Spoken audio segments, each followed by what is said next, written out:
all of these materials. The only difference is that if Scott was truly part of the Beacon Hill culture, you would have paid for all of these things. But because he's a Republican, he paid for all of these things. So I encourage you to pick up his signature on the way out. I am delighted to be back with you for the second time in a row and to see the enthusiasm and the number of people that you have and the spirit that you're generating to be able to change the way things are going in the Commonwealth of Massachusetts. And you couldn't have a better person to come and talk to you tonight than my colleague, Senator Scott Brown. You know, there may not be a lot of us in the state Senate. There are only 5. But every day we try to articulate a message that's common sense and resonates with the people in the Commonwealth of Massachusetts who are paying the bills. And it's nice to have Scott to come back to a place where he grew up and to talk to us a little bit. But you know the interesting thing about Scott Brown is because he believes what he says. And he believes in principles. And so you can pick up Scott Brown and you can put him in any part of the Commonwealth of Massachusetts and you're going to get a message that makes sense and a person who believes in it and who's willing to do what it takes to make the things he believes in the reality in our state.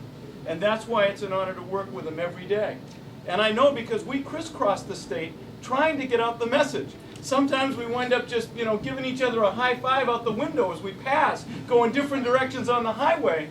On other nights like tonight, we get to be in the same place all at once, which makes me a little bit nervous because one hand grenade and 2/3 of our caucus is going. But I think this is a pretty friendly crowd, so I'm not so worried about that.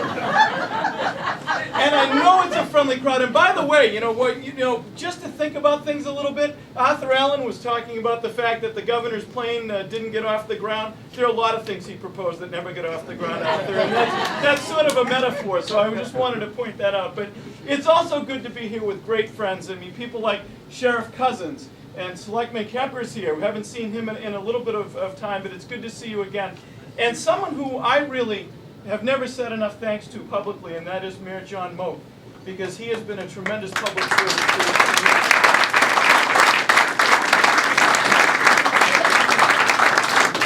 And Mayor Moak follows in the great tradition of Mayor Matthews, people who care about this community.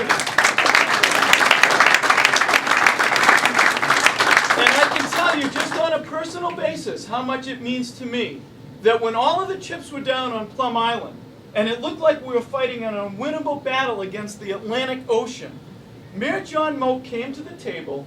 He didn't say my ego is more important than anything else. He didn't say how am I going to find a way to get out of this bind. He rolled up his sleeves, he reached out to the legislative delegation, and he said, what can we do to make this work? And his catalyzing effect on that effort can never, ever be overestimated. He has done or underestimated. He's done a wonderful job. And the mayor has really made a difference, and I truly have enjoyed working with you. And I mean that sincerely. And I know that we're going to find a way somewhere, sometime, to work together again, because you are too good of a public servant not to be back on the scene in some other capacity in some way. And I look forward to whatever that next thing is. But I got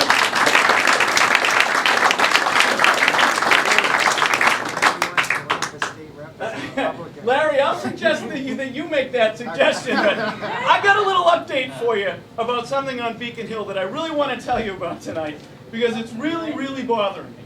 And I want to get it off my chest, and I want to share it with you because this is a room of people who will do something about it. And, it's good to be here with people, too, like Sheriff Cousins, who fought the fight with us on Beacon Hill, and then goes out and deals with things in his administrator and understands why you have to be consistent and why you have to be transparent in what you do. All of a sudden this week, we hear from the governor of the Commonwealth of Massachusetts that he will veto the sales tax if the House and the Senate don't pass an ethics reform bill that he likes. Well, let me raise the first point. Governor, you should veto the sales tax because it's the wrong thing to do in a recession on people who are trying to pay the bills. But let's put that aside for the moment and think about the epiphany that we have now had, that the governor does not want to sign the sales tax unless we get an ethics reform bill. And let's go into the Wayback Machine for a minute. Let's turn the clock back and think about where we were in January and February. Well, as you know, constitutionally, the governor has to submit his budget in January. And he has to look at all of the picture of state government, and he has to decide how he's going to make the budget work constitutionally and present that to Scott and I and our colleagues. Well, I don't recall in January, or in February for that matter, hearing the governor say we have to pass an ethics reform bill. In fact, at the time, if you remember, he was actually answering some questions about things that had to do with ethics. But putting that aside for a moment, you didn't hear that. But my office went through the list, and we looked in January and in February, and we found in those 2 months, the governor had proposed, if you look at fees and taxes in 2 different vehicles, in the budget and in the transportation bill, over $1 billion in new taxes and fees on the citizens of the Commonwealth of Massachusetts. So lo and behold, we step out of the Wayback Machine, and here we are in Newburyport in the middle of June,